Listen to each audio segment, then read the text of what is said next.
പാട്ടുകളുടെ ലിറിക്സ് ഏറ്റവും കൂടുതൽ അറിയുന്നത് ആർക്കാണ്? വരികൾ. ഇവളും അധികം അങ്ങനെ പാട്ട് കേൾക്കുന്ന ആളാണെന്ന് വെച്ചാൽ അറിയില്ല. ഞാനും അധികം അങ്ങനെ കേൾക്കുന്ന ആളല്ല. വരികൾ ഞങ്ങൾ രണ്ടുപേരെയും താരതമ്യം ചെയ്യുമ്പോൾ എനിക്കായിരിക്കും. അത്രേ ഉള്ളൂ. കാണിക്ക് ചേട്ടാ, ഞാൻ നീ ഇങ്ങനെ കൂടെ കൂടെ കാണിക്കുന്നു പറഞ്ഞ ആൾക്കാർ അതല്ല ബോർഡ് കാണിക്കാനാ പറഞ്ഞേ. അണ്ണ മിക്കവാറും പാടും പിള്ളേരുടെ അടുത്തായാലും. ആണോ? ഒരു പാട്ട് പാടിക്കേ. അങ്ങനെ പറയാം. ഉള്ള സ്നേഹം കളയിച്ച് അടങ്ങുന്ന ആൾക്കാരാണ്. ഒരു പാട്ട് പാടിയാട്ടെ. അങ്ങനെ ഞാൻ പാടാറൊന്നുമില്ല. ചേട്ടൻ തുടക്കത്തിൽ ഒരു പാട്ടങ്ങ് പാടി തന്നല്ലോ. ഞാൻ അങ്ങനൊന്നും പാട്ടൊന്നും പാടാറൊന്നുമില്ല. പിന്നെ നമ്മള് ഫ്രണ്ട്സിന്റെ കൂടെ ഇരിക്കുമ്പോഴത്തേക്ക് എന്തെങ്കിലുമൊക്കെ. ചേച്ചിന് മുഖത്ത് നോക്കി ഒരു പാട്ട് പാടിക്കേ ചേച്ചിയുടെ. മനോഹരി മനോരഥത്തിൽ മലരോടു മലർത്തൂകും മണിമഞ്ചത്തേരിൽ മയങ്ങുന്ന മണിവർണ്ണനാരോ ആരാധകനാണോ ഈ ആരാധകനാണോ.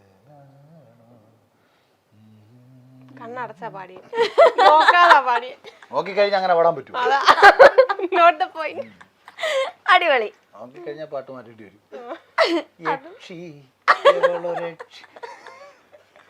അതല്ലേ രാക്ഷസി പാട്ടുണ്ട്. അന്ന് ചേച്ചി ഒരു പാട്ട് പാടിക്കാൻ ഞാൻ പാടൂല. ഡാൻസ് മാത്രമേ ഉള്ളൂ.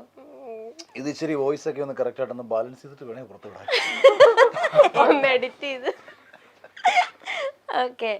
എവിടെയെങ്കിലും പോകാൻ ഇറങ്ങുമ്പോ ലേറ്റ് ആകുന്നത് ആരാണ്? അത് വെള്ളമായിരിക്കും. ഞാൻ എനിക്ക് കുളിയൊക്കെ വളരെ ഫാസ്റ്റ് ആയിരിക്കും, ഡ്രസ്സിങ് ഫാസ്റ്റ് ആയിരിക്കും. അങ്ങനെ അധികം ഞങ്ങൾ അങ്ങനെ പുറത്തിറങ്ങി കറങ്ങാൻ പോയിട്ടില്ല.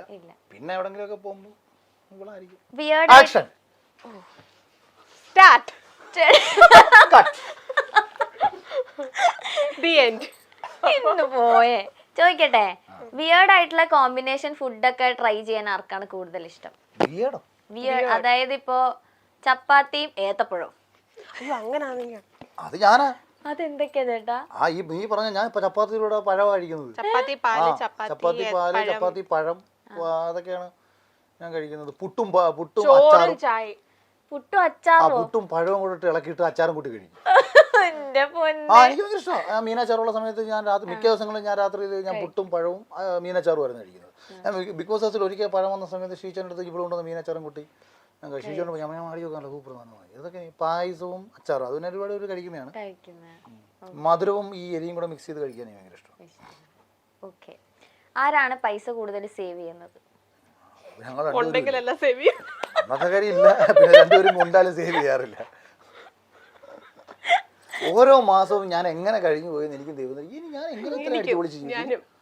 സത്യം കേട്ടോ, എനിക്ക് ഭയങ്കര അത്ഭുതം തോന്നുന്നില്ല എൻ്റെ ലൈഫിൽ. പിന്നെ എനിക്ക് ആക്ച്വലി കൊച്ചിയിൽ 1.5 ലക്ഷം രൂപയ്ക്ക് മേലെ ഒരു മാസം ചിലവാണ്.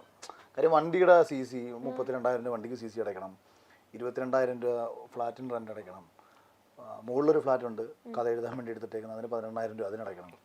പിന്നെ പിള്ളേരുടെ പിന്നെന്ന് വെച്ചാൽ ഞാൻ ഡെയിലി ഈ മീനും കാര്യങ്ങളൊക്കെ എല്ലാം കൂടിയ സാധനങ്ങളെ വാങ്ങാറുള്ളൂ. എല്ലാം കൂടിയ സാധനങ്ങളെ വാങ്ങാറുള്ളൂ. ടൈഗർ പ്രോൺസ്, മറ്റേ നെയ്മീൻ പോലെ ഏലം വിളിക്ക് എടുത്തോണ്ടിരുന്നുള്ള. അപ്പം ലൈഫും അത്യാവശ്യം പോഷായിട്ടാണ്. ഇങ്ങനെ നോക്കിയാലും 1.5 ലക്ഷം രൂപയുടെ ചിലവ് ഒരു മാസം പല രീതിയിലുണ്ട്. ചിട്ടിക്ക് കൊടുക്കണം. പക്ഷേ ഇത് ഈ മാസം വരുന്നത് വന്നു, അടുത്ത മാസം ഒരു ഐഡിയ ഒന്നുമില്ല, അങ്ങനെ പൊക്കോണ്ടിരുന്നതാണ്. ഇത് എനിക്ക് അതാണ് ഞാൻ എപ്പോഴും ഈ ദൈവത്തിൽ ആരോ എനിക്ക് വേണ്ടിയിട്ട് കാര്യങ്ങൾ ചെയ്ത് തന്നുകൊണ്ടേയിരിക്കുന്നു എന്ന് എനിക്കെപ്പോഴും ഫീൽ ചെയ്യുന്ന കാര്യം. ഞാൻ ഇവിടെ വിളിച്ച് എറണാകുളത്തേക്ക് ഇറങ്ങുന്ന സമയത്ത് ഒരു പൈസയുടെ വരുമാനമൊന്നുമില്ല. പോകാമെന്ന് പറഞ്ഞൊരു പോക്കം പോയതാണ് പിള്ളേരുമായിട്ട്. പിന്നെ വരുന്നു ഹരിയുടെ കമ്പനിയിൽ നിന്ന് കുറച്ച് വരുമാനം കിട്ടി തുടങ്ങുന്നു.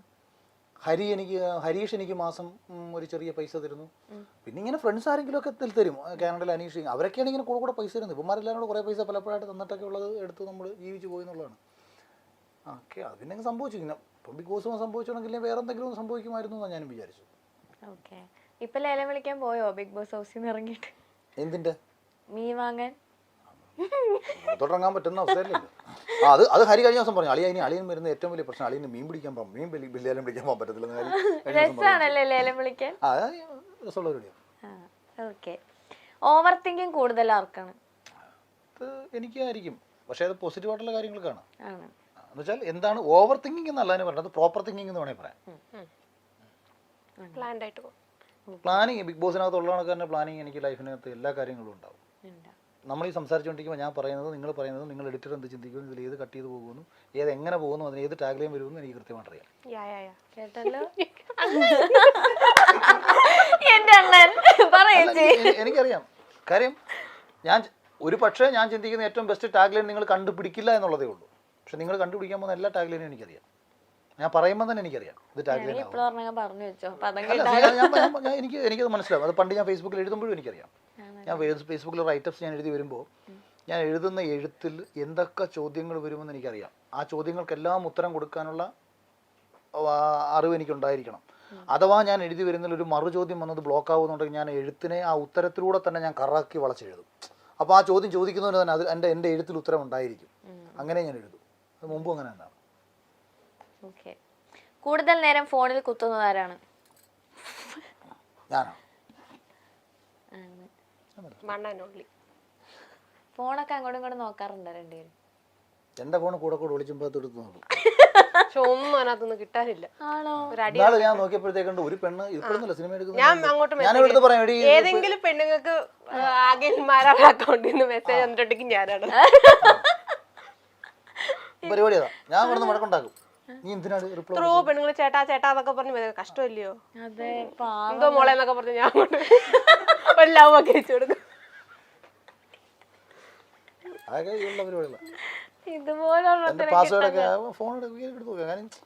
എനിക്ക് അതിനകത്ത് നമുക്ക് വിളിക്കാൻ എന്തെങ്കിലും ഉള്ളവർക്കാണെന്നുള്ള ഒരു സാധനം എടുക്കുമ്പോൾ മടി വരേണ്ട കാര്യം. ഞാൻ പിന്നെ ഇടയ്ക്ക് അങ്ങനെ കണ്ടു. ഞാൻ നോക്കിയപ്പോഴത്തേക്ക് മേളിലോട്ട് 3-4 റിപ്ലൈ. ഇതാരും കൊടുത്തു?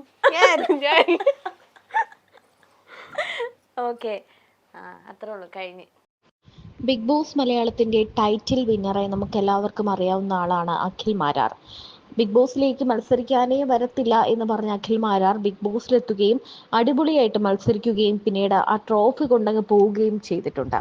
2021 ഒരു താത്വിക അവലോകനം എന്ന സിനിമയിലൂടെയാണ് അഖിൽ മാരാർ സ്വതന്ത്ര സംവിധായകനായി മാറിയത്. ഒരു താത്വിക അവലോകനം എന്ന സിനിമയുടെ കഥ, തിരക്കഥ, സംഭാഷണം എന്നിവ നിർവഹിച്ചതും അഖിൽ തന്നെയായിരുന്നു.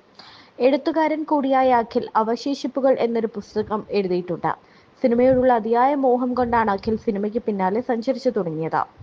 ബിഗ് ബോസ് മലയാളം സീസൺ 5 ഭാഗമായ ശേഷമാണ് കുടുംബ പ്രേക്ഷകരെ അടക്കം അഖിൽ ആരാധകരായി ലഭിച്ചു തുടങ്ങിയത്. സീസൺ 5 ടൈറ്റിൽ വിന്നറും അഖിൽ തന്നെയായിരുന്നു. സീസൺ 5 ഏറ്റവും കൂടുതൽ വൈറലായ എപ്പിസോഡ് അഖിലിന്റെ ഭാര്യയും മക്കളും ബിഗ് ബോസ് ഹൗസിൽ എത്തിയ ദിവസത്തിലേതാണ്. പിന്നീട് സോഷ്യൽ മീഡിയയിലെ ഓരോ കാര്യത്തിനോടും പ്രതികരിച്ച് അഖിൽ മാരാറും രംഗത്തെത്തിയിട്ടുണ്ട്. ഇപ്പോൾ അഖിലിന്റെയും ഭാര്യ രാജലക്ഷ്മിയുടെയും ഒരു വീഡിയോ ആണ് വൈറലാകുന്നത്. ബിഗ് ബോസിൽ അഖിൽ മത്സരിക്കുന്ന സമയത്ത് ഇരുവരും പിരിയുകയാണ് എന്ന രീതിയിലൊക്കെ നിരവധി വീഡിയോകളും പുറത്തു വന്നിരുന്നു. എന്നാൽ പിന്നീട് ബിഗ് ബോസ് മത്സരത്തിൽ നിന്നും ആ മത്സരം കഴിഞ്ഞ പാടെ ഇരുവരും തമ്മിലുള്ള സ്നേഹപൂർവ്വമായ ഒരു ബന്ധമാണ് നമ്മൾ കണ്ടത്.